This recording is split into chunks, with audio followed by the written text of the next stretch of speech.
Finale വീക്കിന് മുൻപ് മത്സരാർത്ഥികളെക്കുറിച്ച് വിലയിരുത്താൻ big boss ഒരു അവസരം നൽകിയപ്പോൾ കഠിനാധ്വാനികളുടെ കൂട്ടത്തിൽ ഏറിയ പങ്കും പറഞ്ഞ പേര് ജിൻഡോയുടെയായിരുന്നു. ജിൻഡോയോളം കഷ്ടപ്പെട്ട് പണിയെടുത്തിട്ടുള്ള ഒരാൾ ഈ സീസണിൽ അപൂർവമായാണ് സഹമത്സരാർത്ഥികളും സമ്മതിക്കുന്ന കാര്യമാണ്.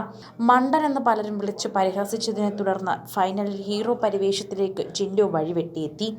എന്നാൽ കഠിനഹൃദയൻ എന്നെല്ലാവരും വിളിക്കുന്ന ജിൻഡോ ഇപ്പോൾ വികാരഭരിതനായ ഒരു ദിവസത്തെക്കുറിച്ചാണ് അദ്ദേഹത്തിൻ്റെ പഴയ വാക്കുകൾ സോഷ്യൽ മീഡിയയിൽ വൈറലാകുന്നത്.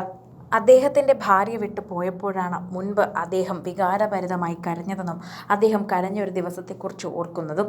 10 വർഷത്തോളം ഭാര്യയ്ക്കൊപ്പം ജീവിച്ചൊരു വ്യക്തിയാണ് ജിൻഡോ ഒരടി പോലും അടിച്ചിരുന്നെങ്കിൽ ഇനി നേരെയാകാമായിരുന്നു എന്നാണ് ഡിവോഴ്സ് കഴിഞ്ഞ് അവൾ എന്നോട് പറഞ്ഞതെന്ന് ജിൻഡോ ഒരിക്കൽ പറഞ്ഞിട്ടുണ്ട്. ചേട്ടനെന്നല്ലാതെ അവൾ അന്നും എന്നെ ഒന്നും വിളിച്ചിട്ടില്ല, ഞാൻ അവളെ ഉപദ്രവിച്ചിട്ടില്ല, ഞാൻ ഡിവോഴ്സിന് മുൻപ് അവളെ ഒന്നും ചെയ്തിട്ടില്ല, എല്ലാം അവളുടെ കുഴപ്പം തന്നെയായിരുന്നു.